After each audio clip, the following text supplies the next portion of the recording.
வணக்கங்க. குற்றாலம் போனால் கடைசி நாள் பழைய குற்றாலத்தில் போய் குளிச்சுட்டு வரலான்னு கிளம்பணுங்க. 18 பேருங்க வேனில் போய் நிறுத்திட்டு கிளம்பணும். அந்த பார்க் பண்ணுற இடமே கிட்டத்தட்ட 1.5 கிலோமீட்டர் தள்ளி தான் போட்டிருந்தாங்க. அந்த அளவுக்கு மக்கள் கூட்டம் வந்துகிட்டே இருக்கிறதுனால இடத்த பெருசு பண்ணிட்டாங்க. இந்த மேற்கு தொடர்ச்சி மலையை பாருங்கள், எவ்வளோ அழகாக பிரம்மாண்டமாக இருக்குது. கொற்ற மலையிலேயேங்க இந்த சாரில் குளிக்கிறது தான் பெரிய சுகங்க. ஆனால் இந்த படிக்கிட்ட பார்க்குறப்ப திடீர்னு பழைய ஞாபகம் ஒன்று வந்துருச்சுங்க. அதாவது என்னென்னா, போன மார்ச் மாதங்க இந்த அருவியில் நிறைய பேர் குளிச்சுட்டு இருந்தாங்க. திடீர்னு வெள்ளம் வந்ததில் 11வது படிக்கிற ஒரு பையன் இந்த வெள்ளத்தில் அடிச்சுட்டு போய் இறந்துட்டாப்புல. அவங்க கூட வந்தவங்களாம் கதறி அழுது துடிச்சதை வீடியோவில் பார்த்துருப்பீங்க, மறக்கவே மாட்டோம்.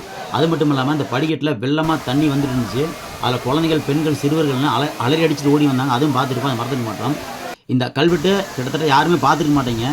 1960வது வருஷம் ஆகஸ்ட் 4ஆம் தேதி உயர் காமராஜர் ஐயா அவர்கள் இந்த பழைய குற்றால அருவியை திறந்து வச்சுக்கிறாரு. அதை நிறைய பேர் பார்த்துருக்க மாட்டீங்க. ஆண்கள் குளிக்க போகிற லெஃப்ட் பக்கம் பாருங்கள், அது இருக்குங்க. இந்த அருவிக்குங்க எப்பவுமே நாங்கள் நைட்டு நேரம் தான் போவோங்க. அதாவது நைட்டு 1 மணிக்கு 2 மணிக்கு தான் போவோம். ஏன்னா அப்போ தான் கூட்டம் இருக்காது.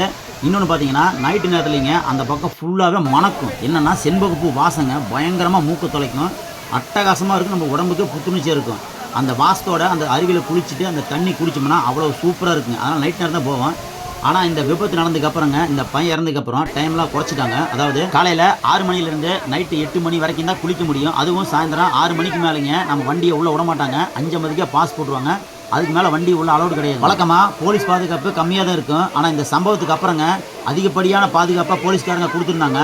ஆண்கள் பக்கம் சரிங்க, பெண்கள் பக்கம் சரிங்க. வரிசையாக விட்டதால் எல்லாருமே சந்தோஷமாக குளித்தாங்க.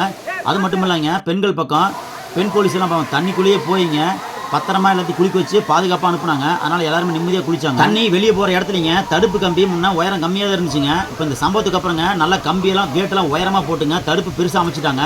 அதனால் எந்த ஒரு பயமும் இல்லாமல் பாதுகாப்பாக குளிக்கலாம். தண்ணி இருக்கிற இந்த தடாகத்திலையும் சின்ன பசங்க தைரியமாக குளிக்கலாங்க. திடீர்னு வர்ற வெள்ளத்திலிருந்து மக்களை பாதுகாக்க இப்போ குளிக்கிற நேரத்திலிருந்து இன்னும் குறைக்கிறதுக்கு நிறைய வாய்ப்பு இருக்குது. அதனால் குற்றாலம் போகிறவங்க பழைய குற்றாலம் போய் கண்டிப்பாக குளிச்சுட்டு வாங்க. நன்றிங்க.